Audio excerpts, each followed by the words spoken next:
La, Luke Evans als Dracula, ganz schön heiß. Ooh, I don't know. That would be, well, that would be an interesting one, wouldn't it? Yeah, yeah. He's slightly scary though, isn't he? Gary Oldman's Dracula is a very scary creature. Yeah, who knows? Eine weiß es, seine Filmkollegin Sarah Gaden. Yeah, Luke is super hot. I mean, look at the poster behind you. Come on. Also dieses Duell hat Luke wohl eindeutig gewonnen. Hello, Luke Evans. In Dracula, you play the role of Dracula, and in Bram Stoker's Dracula, Gary Oldman played this role, and in Dracula, Dead or Loving It, Leslie Nielsen from The Naked Gun. Did you orientate towards one of these roles? What do you think? I think Leslie Nielsen. Have you seen the movie? No, I think I have to be very clear that that this movie is very different to the Bram Stoker movie the story that we know very well, I love very very much. But no, this story I couldn't really relate to any of the Draculas that I've seen on film, because we were talking about the real historical figure that actually walked this earth. Yeah. That inspired Bram Stoker to create the vampire that we know of. So I really had to go into the history books and read documents about the man, Vlad Tepes, who was around in the 1400s. It's a long, long time ago. How long did you study in books? Oh, months. Yeah, months, there's really? a lot. There's Okay. a lot. Months. Yeah. Yes. My TH is not the best.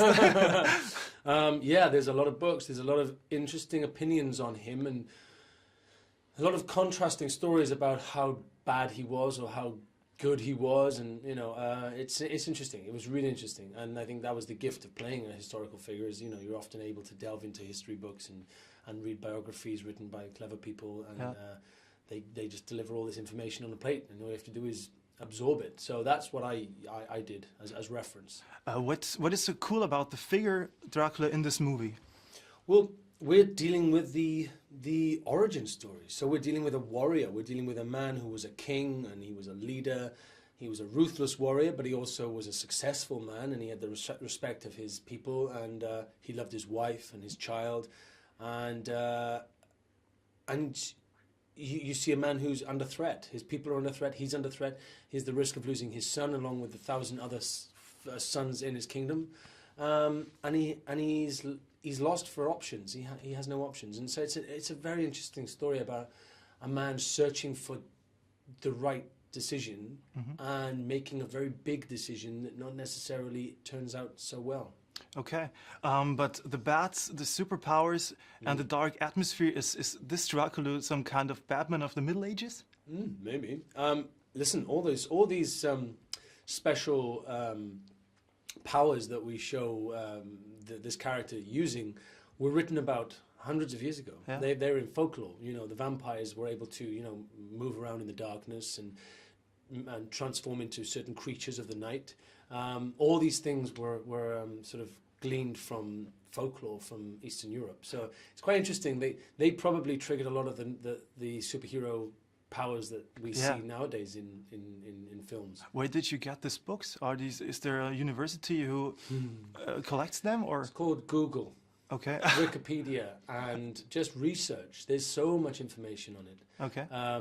There's some great books, though. There's some really great books. I just got a load of them from Amazon and just read them all. Yeah. Okay. Some were more interesting than others, and some were more opinionated than others, because, 600 years ago, that's when he walked this earth, Vlad. So, history books have been rewritten. Enemies have succeeded his throne, and so it's interesting you have to read a lot of information before you sort of can work out the truth, the bits of truth, and the bits that you want to use in the character. Or I wanted to use in the character, so okay. I think I did that in the end. When you first saw the complete movie, what 3 days ago. 3 days ago, I saw it on the Twitter account of Sarah Gaden. She said she was amazed seeing this the first time. What were your first thoughts when you see the complete movie? Well, it was slightly overwhelmed and immensely proud, and really it was, for me, it's very difficult because I'm in a lot of the scenes in the film. It's my face on the poster, and it's about my character. I thought it would be hard for me to sort of detach myself from the story, but the story is so overwhelming and immersive and sad and beautiful and tragic and animated that I just enjoyed it. I'm actually looking forward to watching it again. But it was I watched it alone in a cinema, just me in a very big cinema. Scary Which place is alone. scary, yeah. It was a bit scary, but it's the best way to deal with it, I think. Just be on your own when you watch your movie for the first time, so you can make the noises you want to make, or say whatever you want to say. Then I have my last question. You say animated. One scene is in my mind when you drink blood of someone, and then your face transforms into a dark, scary vampire. What did you think? Pretty cool, or? I thought it was very cool, yeah. Okay. I was a little worried that some members of my family, older members of my family, might not be so excited about seeing their grandson turning into a scary vampire. But Later you change again. Yeah. Well, he's an Akimu at that point. Have you heard that name before? Akimu? No. It's the transitional character between a human and a vampire. Okay. So at that point, that's what you're seeing. Yeah. You're seeing the development of this creature. Yeah. Again, all from Eastern Europe folklore. Okay. Yeah. Thank you very much for the interview. Okay. I'm Luke Evans, and this is for Deadline Magazine. Well, when I see you smile right now, Yeah. I can see something, and that is fangs. Yeah. That's how you got the part? No, weirdly, they hadn't even noticed I had fangs at that point, which is quite strange. But yeah, I do. I have very long canines. I always have. They don't run in the family. I just have them. So it was a running joke, though, in the family that one day I might play a vampire. And little did I realize I'd be playing the father of all vampires. So yeah, no, it's been really fun, really enjoyable. So how exactly did you get the part? That was the Universal connection? Yes, yeah. I just done Fast and the Furious 6 with Universal, and I was on the lookout for my next project and was reading lots of different things, and then this was pushed under my nose, and I was like, okay, let me have a read. And I was thinking, they want me to play Dracula, and I was thinking, well, isn't Dracula played by like 50-something men, not like a 30-something man? And then I realized it wasn't about the Dracula that Bram Stoker wrote about, but about the man behind this literary vampiric figure. So that's why I was more interested in it than I thought it would have. I thought it was going to be a Dracula movie, and it wasn't. So it is about the origins and about the real human that walked this earth, and about his journey and his sacrifices and turmoil and all the things he has to deal with as a human, and then watching his transition into this vampire, which is brilliant. Is it true the movie started out at Universal as Dracula Year Zero? It did, yes, yeah. With Sam Worthington? I think Sam, yeah, a few years ago though. This was quite a while back. I think it was, very different script and a very different story and very different actor. Yeah, we're very different. You shot in Belfast. Yeah. How much relocation is in there? How much CGI and green screen? Can you elaborate? Well, on a that? lot of the forests and lakes and rivers and mountains. I think you can see which is real and which isn't. Obviously, they don't have a giant mountain like that in Northern Ireland, so that was CGI. But it's very cleverly done. I think it's very subtle. They've done a very good job with the CGI in this movie. I don't feel like I'm being forced, spoon-fed CGI shot after CGI shot. There's a lot of reality there, and there's a lot of real tangible sets that I worked on, and we had some incredible sets. But a lot of it was location as well. Especially your fighting is real, isn't it? Oh yeah, that's all real, unfortunately. Yeah, that went on and on and on and on and on. I was rehearsing fight sequences 4 months in, still learning fight sequences. So yeah, it was an intense job physically for me, and very rewarding to watch it, because I think the fight sequences are really good and they're really, really effective. And he has a few flares that we sort of gave Vlad's character, because obviously he was famous for impaling, so they gave him a few sort of just mini impalings of swords through necks and things like that, which I thought was really cool. Fight sequences, dirty fighting is like a theme in your career right now. It's about the bowman and no one lives. It's dirty fighting. Do you enjoy that? Like I mean, it's fun. It's really fun. It's really enjoyable. Like, I've had the best time, like, learning how to you know, swing a sword and all these. It's not just about learning how to hold the weapon, it's about working out how you can fight with it and learning choreography, because the whole thing is basically a dance. It's like a whole choreographic routine with 60 stunt guys coming at you, you know, and it's about accuracy and it's all that stuff. And it's really enjoyable. I really enjoy it. And I try and do all my stunts myself. And so when I watch this movie, which I did 3 days ago for the first time, you know, those big scenes, it's me. I can see my face. I can see me, you know, and that was lovely. That was very rewarding as an actor. Also lovely is you were reunited with Dominic Cooper from... I was. Enemies again. Enemies again. Yeah. Speaking about movie vampires, have you met Christopher? I'm hoping to meet Christopher at Christmas at the Hobbit premiere. Yeah, I'm very excited about meeting him. Which brings us to the Hobbit, if I may ask. It ended with a huge cliffhanger. So is there something you are allowed to tell us? Not really, no. I'm not allowed to say anything, actually, but all I'd say is if you don't know what happens in the third movie, you should buy the book and read J.R.R. Tolkien's famous novel, and it might help you along.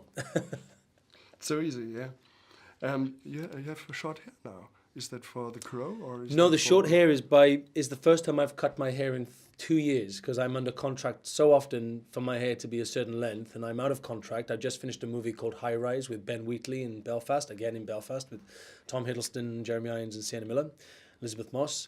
And I thought, before I get another job, I'm going to cut my hair. So I did. I cut it myself. Well, not myself. I got somebody professional to do it, obviously. And yeah, so if I have to have long hair in my next movie, it's going to be a wig. You mentioned High Rise, which is a highly anticipated project. Yes, yeah. It was a very bizarre, brilliant, unusual movie to make, and it was a very brave decision to make it. It's not the general, normal sort of film that gets made nowadays. So we're all very, very passionate about doing the movie, and we had a great time. It was intense, but I think it's going to be something very special. Yeah, she laughed because she was in lovely floaty dresses and she could sit wherever she wanted. And I was this armour that is on the poster behind you, it looks incredible, and it probably will go down as one of the most beautiful pieces of costume I'll ever wear in my career. Well, I wouldn't call them funny, because that was just annoying that I couldn't sit down. I love lots of stuff, I just don't have much time on my hands, and the time I do, I'm spent doing other things at the minute. A lot of people think vampires are very sexy. What do you think about that? Well, I don't know. I mean, that would be slight self-indulgent for me to say, oh yeah, they're really sexy.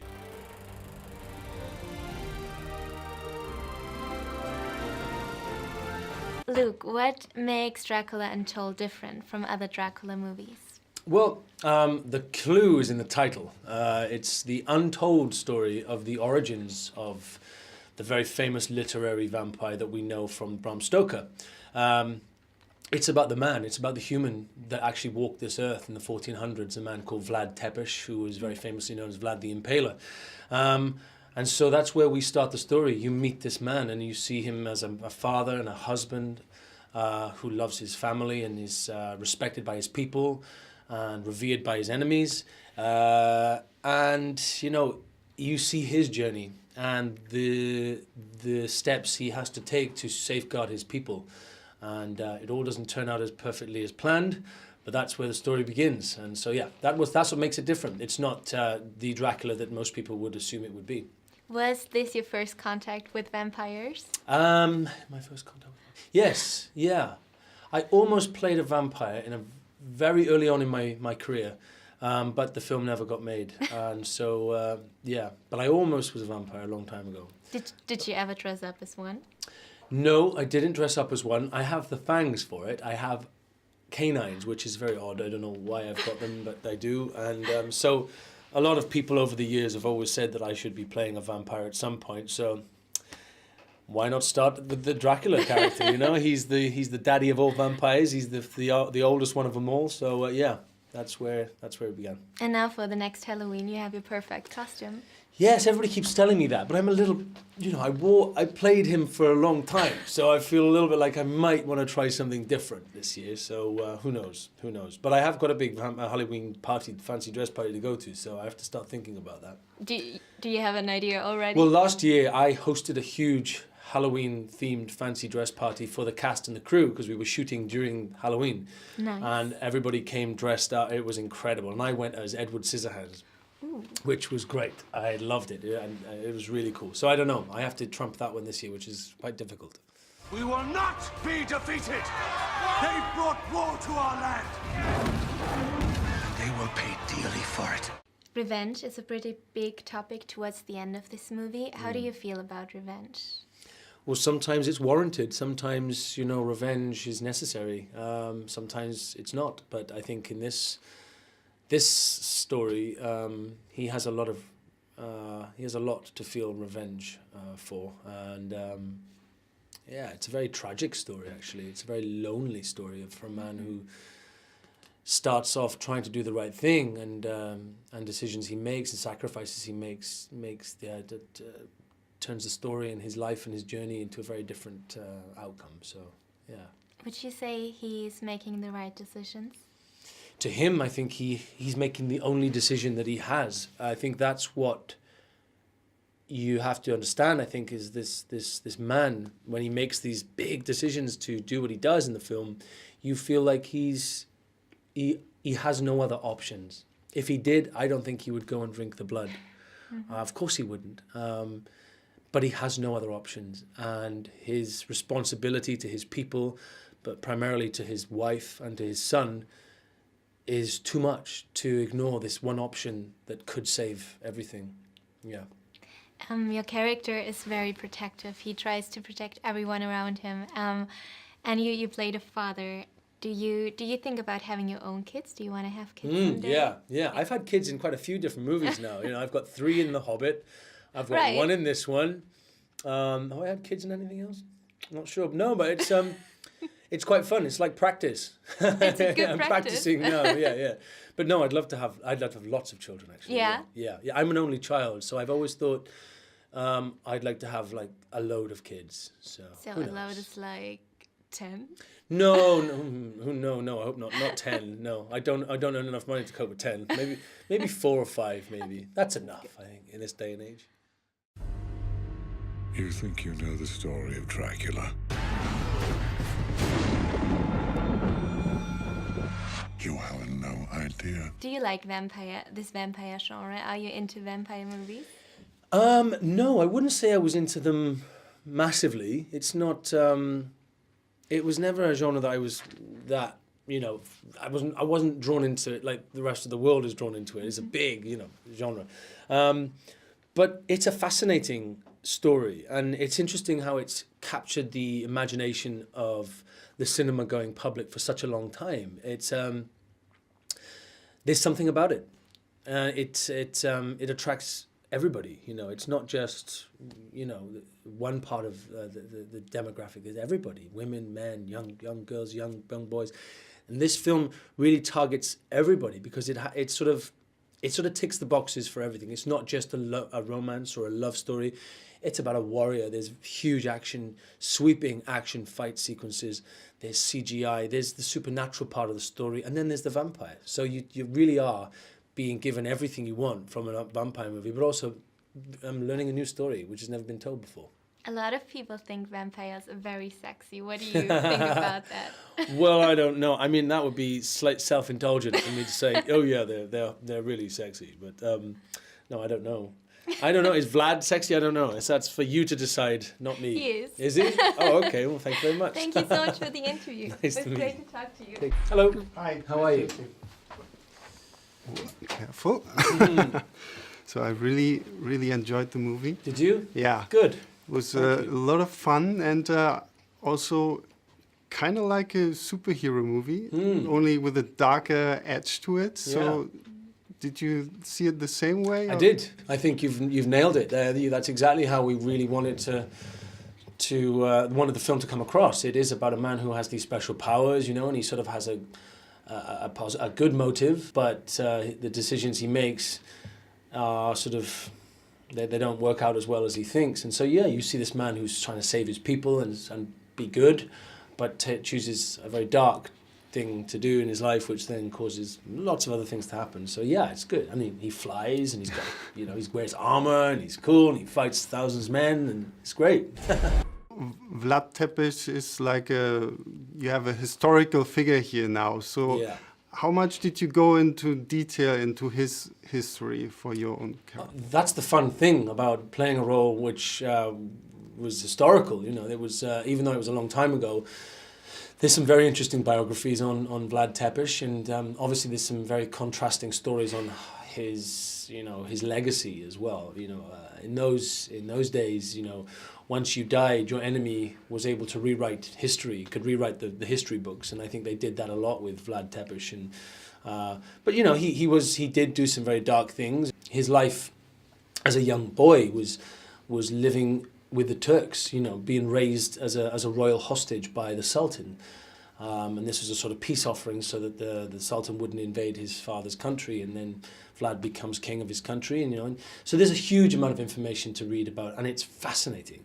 Even that area of Europe is still sort of so stilted in folklore and history, and they're very passionate, and they own this character very much, Vlad Dracula. You know, it's that name will forever be synonymous with that region of Europe.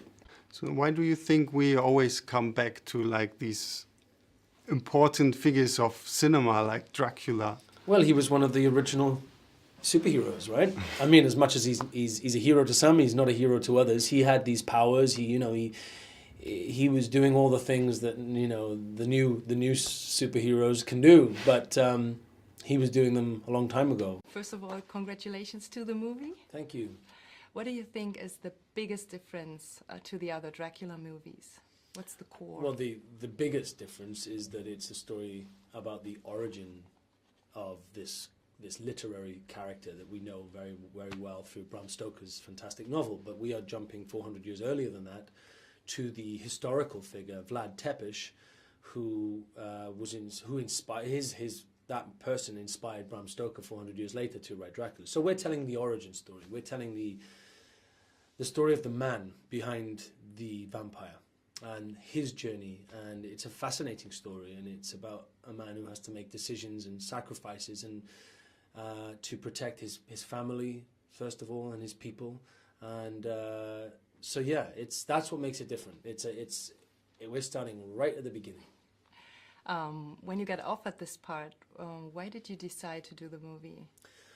Well, first of all, I was a little shocked that I was being, offered the role to play Dracula, because I was like, well, isn't he like a 60-year-old man or something? You know, I know I'm getting old, but that's, you know. But then I read the script and realized it was actually about the young man, the leader of this country in the 1400s, and I thought, oh, that's interesting. I wasn't expecting that. So that's really what drew me in, and then I was like, well, this is interesting. This isn't another Dracula story. This is a new retelling of the origin story, you know. So yeah, that's why I liked it. What was the most challenging scene for you?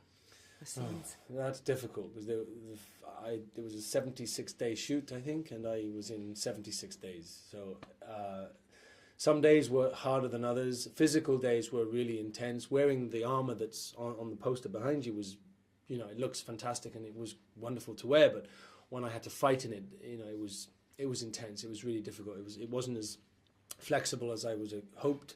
So yeah, those days were quite intense, but it's all in the past now. I forget about the hard bits. It's all, you know, I watch the movie and just feel very proud that I accomplished it. I'm still standing. How did you prepare for the fighting scenes with the suit? Well, there was a lot of training. I had to.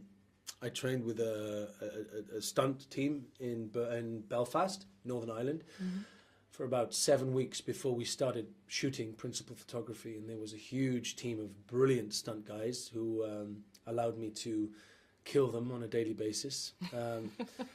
And yeah, they helped me look good. And so I'm indebted to them. Were there any dangerous scenes? Yes, there were. There were a lot of dangerous scenes. I mean, the swords were of a soft metal, but they were still metal, and they could hurt when you know, I had a big cut on my eye one day in a fight sequence. I chipped teeth. Loads of things happen when you're working with armor and swords and horses, and children and animals. There's always something that's dangerous. But no, I think I managed to get away with not too many scars. I think I've got a couple, but not too many. The end is pretty obvious for a sequel. Can you tell us anything about this? What would be your idea? Well, it's I guess the only way to describe it without spoiling it for people that haven't seen the film is that it's Dracula is immortal, and there's only a few things that can kill him, and he's managed to survive quite a long time without being killed. So he can go anywhere, and he can be in any time, in any century.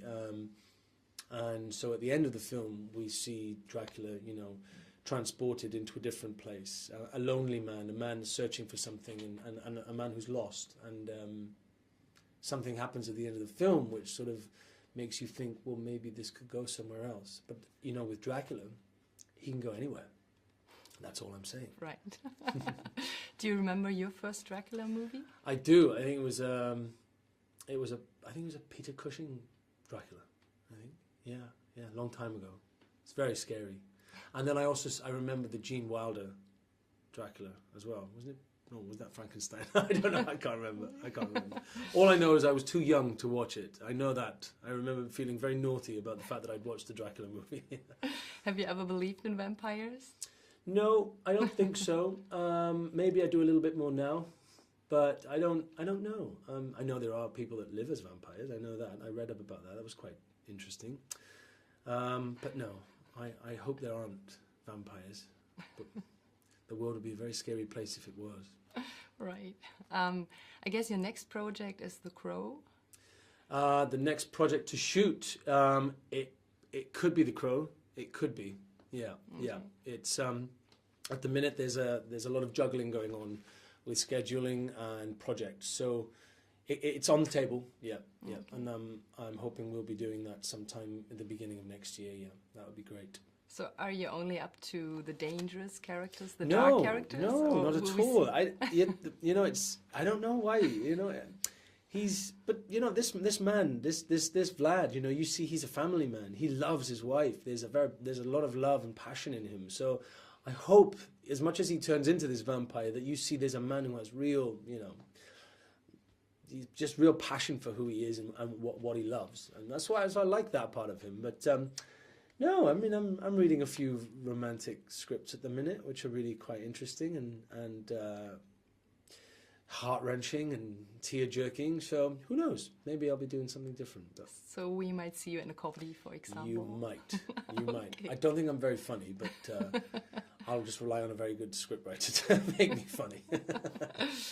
Do you think there is... Okay.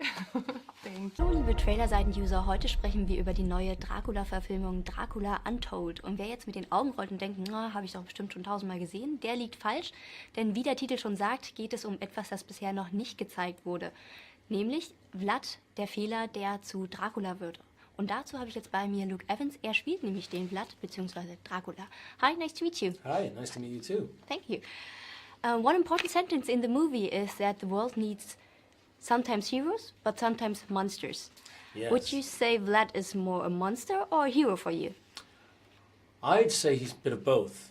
I think he ticks both boxes at different parts of the story. In the film, he starts off as a leader, as a warrior, as a successful king and a husband and loving husband and father to his son, and he is a sort of hero. People look up to him. He's been successful at reigning over a 10-year peaceful period in his kingdom. And then it all starts to go a little wrong. There's an invasion, there's a threat of an invasion, there's the threat of his son being taken by the Turkish Empire, along with 1,000 other sons from this kingdom. And then he has to dig deeper and dig deeper into the darker realms of his personality and make decisions on things that he may not have ever thought about doing before. So there's a bit of a monster and there's a bit of a hero. But like the line is, sometimes the world no longer needs a hero. Sometimes what it needs is a monster, and I think he's right. And would you make the same decision to protect the ones you love? Well, I would do an awful lot to protect the ones I love. I don't know whether I would go and drink some creature's blood in a cave on top of a mountain. But no, I think it's when you follow his story, you sort of think, well, this is a man who was trying to do the right thing. He's trying to save his people. He's trying to save everybody, you know, and he has very little options left. And so, no, I respect what he does, and I think, you know, I think he was trying to do the right thing. So. And back to present, do you think nowadays the world needs more monsters or more heroes or something totally different? Oh no, I think there's enough monsters in this world. I don't think we need any more of those. I think heroes are the ones that need to be exonerated and revered. Yeah, the more heroes, the better. Dracula now is your first main role, and in an interview you said that you were surprised that they consider you for Dracula. But actually, you did a lot of fantasy action roles before. Why have you been surprised? I wasn't surprised at the offer. I was surprised at the character being offered to me because I thought Dracula was a 60-year-old man. I thought, I was thinking of a much older actor playing Dracula. It was only when I read the script that I realized it was about the young man in the prime of his life. That was the story. That was who it was about. So that's why I was a little surprised. Not that they'd offered it to me. I think I've been working very hard, and this was a great moment in my career to be offered the leading man in my own movie. So yeah, no, I was very happy about that. Surprised also, but happy. We also. In the movie is a lot about myths and action movies, and you have to train your warrior skills as well. And or have you had your skills trained your sword skills, or have you already with all your experience? Could you win a street fight with a stick, maybe? No, well, I'm very good at using a sword. I've done quite a few films where I've learnt different sword techniques and fighting techniques. So I turned up in Belfast 7 weeks before we started shooting the movie so that I could learn the choreography with the stunt coordinator and the stunt team. And obviously, every time you learn a different style. And so for Vlad, I learned a very different style and a different technique. I used a different sort of weapon, and we gave him flares and all this stuff to make him, you know, very, very specific to him. So yeah, I'm always learning as an actor, especially if it's a physical role. You're constantly having to pick new things up and learn new things. So, but I came into it in a good place because I'd been fighting in other movies. So. And you were acting at the theater as well. I was, yeah. What do you like most, playing for an audience or a month scene by scene? Oh, it's difficult. They're so different because theatre, you know, you do the whole film, the whole show in one night, and you have a reaction immediately as you're performing. You hear them reacting. They laugh or they cry or whatever. You know, you can hear it. Whereas in film, you film out of sequence, so that immediately is very unusual. And then it gets cut and put together, and then 6 months, 8 months, a year later, maybe 2 years later, you then see the finished product. And only then do you feel the response from the audience. So it's a very different experience. Both are very rewarding, but completely different. Completely different. Do you know, on YouTube I just saw a clip when you performed Delilah in the Lyric Theatre. Delilah, okay. And it has more than 33,000 clicks, and when you see that... 33,000 clicks? 33,000, yes. No way. And when you hear that, is it... do you think, oh, why I'm an actor? I don't know. Maybe I should be... maybe they should make a Tom Jones film, and then I can play him and sing Delilah on film. That would be good, wouldn't it? Maybe you can give us a taste of your voice so that we can get more clicks as well. I think 33,001 will be you checking it up later. Get on YouTube and watch it. I have an audio edit. There was somebody playing piano. It was beautiful. I don't want to ruin it in this room. Hello. How are you? Nice to see you. Nice to see you Hope too. you're fine. What a ride. What a ride. Yes, of course. Did you enjoy it? Yes, of course. I enjoy it because I like vampire movies. Oh, okay. And to be honest, it's a little bit more that I didn't expect it, because I expect more erotic and more biting in the necks of girls, you know, like in the Vampire Diaries and True Blood. So it was more this martial thing, this pure vampire thing. So how much fun did you had playing the vampire? Well, really, it was as fun playing the vampire as it was playing the human, because what was enjoyable about this film is that you see the transformation of the man into the creature, which was what sort of drew me to the script in the first place. I could see the challenge in showing the elements of the man, changing, and how he was dealing with that thirst for blood, and not being able to make love to his wife because he could feel the heartbeat and see the blood rushing through her neck and stuff like that. It was really enjoyable. I loved it. I had a great time. But if you would have the power of a vampire for just one day, for what would you use it? What would I use it for? Yeah. I don't know, probably go for a nice big fly around the UK, check out a few mountains, scare some people. Which people would you scare? Maybe some prime ministers? Or? No. I wouldn't waste my time doing that. Just some of my old friends, probably. Yeah, it'd be fun. And you have a lot of scenes with some bats. Because bats are in since Batman Returns. So was it just a scene with CGI, or was it maybe some scenes with real bats? No, they were mostly CGI. Yeah, there was a couple of rubber ones on the ends of string. But they were more for reference for the magicians in the digital department, who then made these incredible colonies of bats flying around, which was all very, very clever. But obviously I didn't have that to work with. I was having to imagine that. So. Bats are typical for a vampire. You also change into a cloud of bats and then going back into your normal body corpse in the movie. So what would you think? Bats, in your opinion, scary or sweet?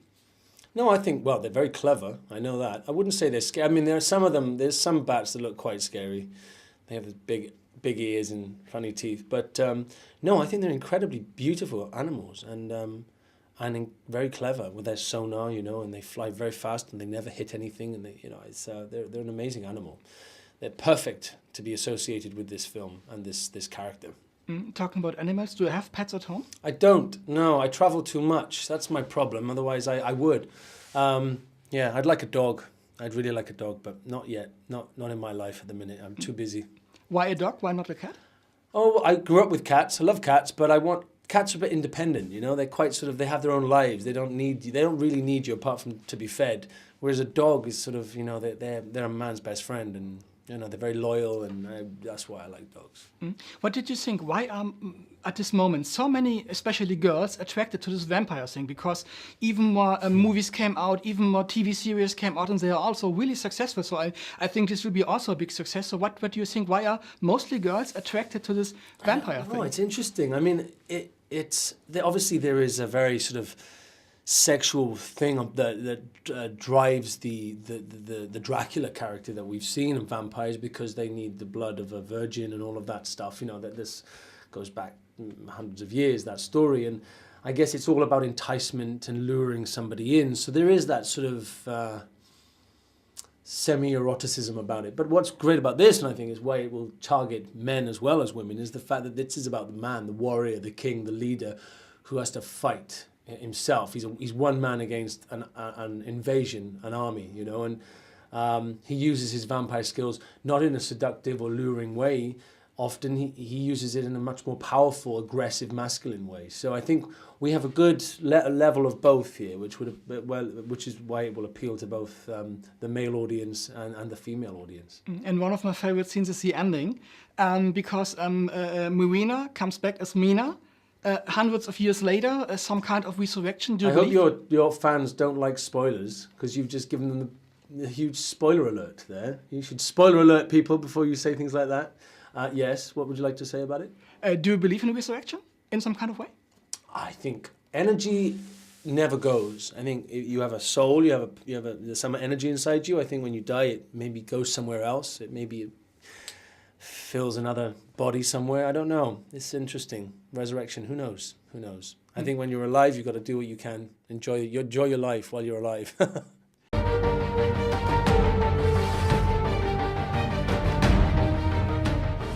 His name is Vlad Tepes. He was a king, a leader, a father, a warrior, a ruthless warrior. He's now reigning over a 10-year period of peace in his lands. And then comes the threat of an invasion by the Ottoman Empire. And you realize this man has a very little army, not very much power, but they want to take the sons from the kingdom, including his own. And he's not going to let that happen because of the love for his wife and his child and his people. So you see a man having to dig deep and find a reason and find a way to fight back. And the way he fights back is the beginning of a very famous character. Well, that story, basically. I mean, it's a story that hasn't been told before. It's not another Dracula movie. That story has been told many times and very successfully. What was interesting about this script was that as soon as I picked it up, I was not talking about Dracula. I was talking about Vlad. And Vlad was a real human being. He was a man that walked this earth. And that was exciting for me. I was like, well, I wasn't expecting that. And I think the movie stands up as an origin story now. It's a real beginning of a very famous character, but we are dealing with the human. We're dealing with the man and his emotions and his ideology and sacrifice and all those things. I don't know. I mean, probably very similar to Vlad, I expect. If I was stuck without no options, I'd probably go looking for some superpower so I could turn into bats and save the day. I'd wait till it got dark, and then I'd go around my mum and dad's house and scare the living daylights out of them.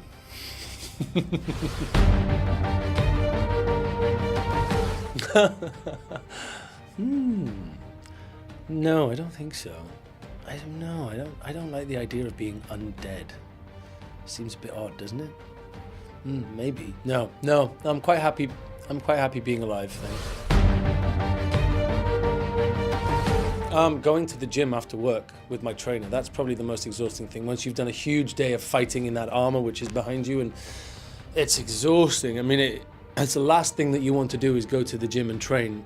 You want to go to bed. You want to eat your food and go to bed, and I couldn't do that. I had to train because I was, constantly taking my clothes off. So I had to keep that training. So that was very difficult. That was really intense. Physically, it was incredibly demanding. Well, it's a brilliant novel. The Bram Stoker's novel. It's a brilliant story, and it's been around a very long time. And it sort of encapsulates a man. It's a tormented character, isn't it? Really, he's a character that can't die and has this thirst for something very dark. There's this thirst for blood, which sort of then intertwines sort of passion and love and luring somebody and seducing someone and all of those things. I guess that's why it probably has been is held the audiences captive for such a long time. But what we're doing here, is we're going back right to the beginning, to the man who created, who turns into this creature. So his thirst for blood is still fresh, and he's still part human, part vampire. Much more so than what he turns out to be in the Bram Stoker's story, which is 400 years later. At the end of the day, Dracula is immortal. Dracula doesn't die. Well, he can die in a certain way, but no, he hasn't died yet. And so he can go anywhere. He can turn up in any century. He can do anything. So we shall see. We shall see. Hi, Luke. Hi. It's a pleasure to meet you. Vlad has to give up his soul to rescue his family. And have you ever made sacrifice to reach a higher goal? Yes, lots. I think it's... Tell me. Not sure whether I want to. But I think sacrifice is something everybody has to deal with in life. I think it's something you deal with. It's a very human trait, and I think everybody has to experience sacrifice in a certain form. I mean, I've done it through my life, and sacrifice living in one place for a long time because of a job, having to give up my life and move to a country and do a movie for 5 months, 6 months, whatever. But sacrifice isn't always a bad thing. I think sacrifice sometimes means that you have to dig deeper into yourself, and you sometimes discover things about yourself. And I think this character, very much so, you see him by the decisions he makes in his life. You see this you see him having to come to terms with this creature that he's turning into. You know, it's quite interesting. It's exciting because I use social media sometimes on the release of a movie, you know, and the people that follow me on Twitter get to see stuff that the rest of the world don't see as quickly. So it works very well, and it's nice. I like to have that interaction with my fans. I think it's a really special thing. Obviously, it takes up too much of my time because you could spend hours on Twitter or Instagram or whatever else that I've got going on. But no, I think it's good. I think it's really good. I think this movie has had a real heat about it because of social media, especially has helped the buzz, which is great, and it'll keep on doing that. Besides all the entertainment stuff, you have historical references in this story because of Vlad. He really existed, and he was a very ambivalent character. How did you prepare your own performance with all that knowledge about this character?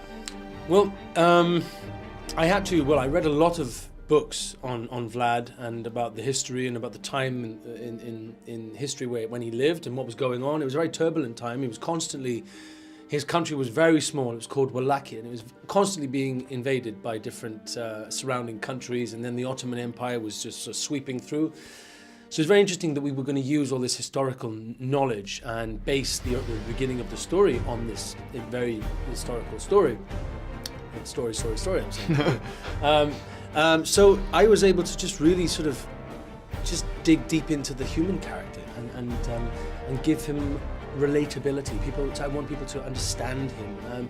May not agree with his choices, but at least you'd understand why he makes these choices in his life, and see that he really does love his family. He loves his wife, and he cares for his son so much, and also for his people. He wants to succeed. He wants to reign over a peaceful land. He's had a dark side. He's got a dark side to him, but he's given that up, and now he's reigned for a 10-year period of peace. And then the Turks come in just to ruin him. So it's a very interesting story watching a man develop.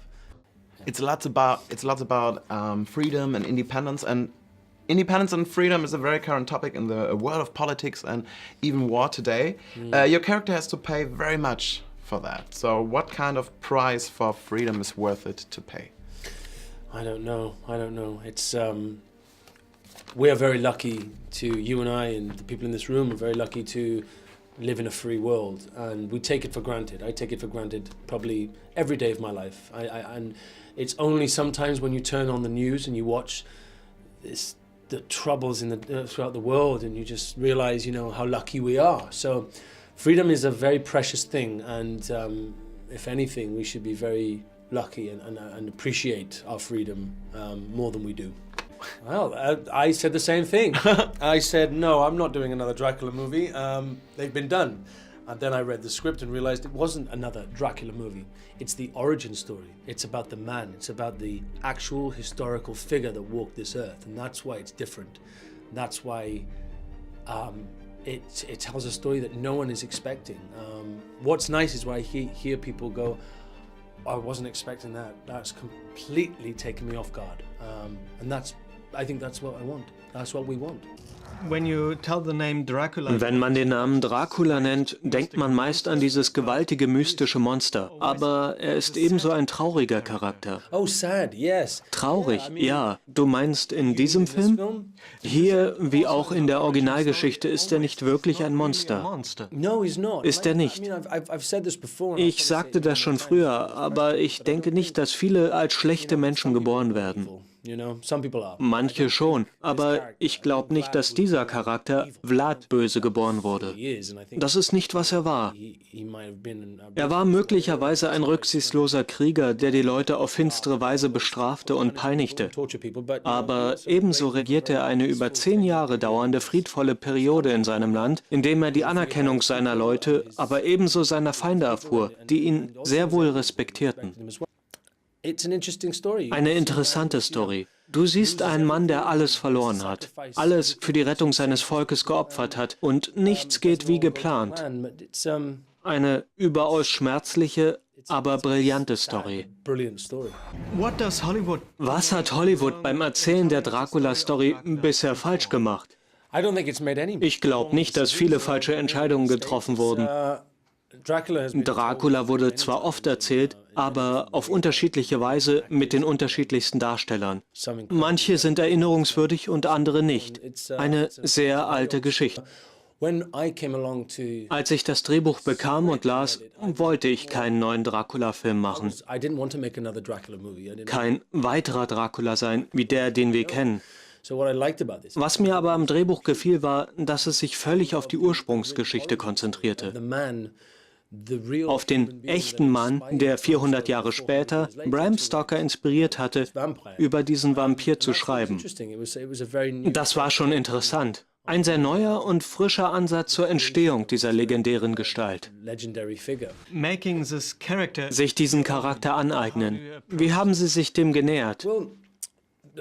Ich hatte ein großartiges Hilfsmittel. Und das war die Tatsache, wenn du Vlad triffst, ist er ein Mensch mit menschlichen Gefühlen. Und man versteht, dass er in eine schwierige Periode seines Lebens und mit seiner Familie gerät. Er hat sie vor dieser aufkommenden Invasion des Osmanischen Imperiums zu schützen. Du siehst einen Mann, der ein Anführer, Vater, König, Hüter des Rechts und ein Krieger ist. Aber er hat einen Entschluss zu treffen und den wollte ich unbedingt nachvollziehbar machen, damit die Leute seinen Weg und seine Entscheidungen verstehen. Das Tier, diese Kreatur, die ganz direkt mit Dracula in Verbindung steht, ist die Fledermaus. Es gibt hier diese wunderbare Verwandlung von der menschlichen Gestalt in einen Fledermausschwarm. Wie war das und was denken Sie über Fledermäuse? Das ist natürlich CGI. Eine überaus brillante Computeranimation. Ich sah das erst vor wenigen Tagen in seiner fertigen Fassung im Film. Ich musste mir also vorstellen, wie das wohl wäre, wenn man geradezu explodiert in eine so gewaltige... Wie nennt man eine Gruppe von Fledermäusen? Ein Fledermausschwarm oder so. Also ich musste mich da hineinfühlen. Auch wie es wohl ist, wenn man sich aus einer Schar Fledermäuse zurück zu einem Menschen formt. Ich mag den Effekt, denn er ist außerordentlich eindrucksvoll. Wirklich aufregend. Du willst das sehen. Dieses Instrument, das er in seinem Gürtel trägt.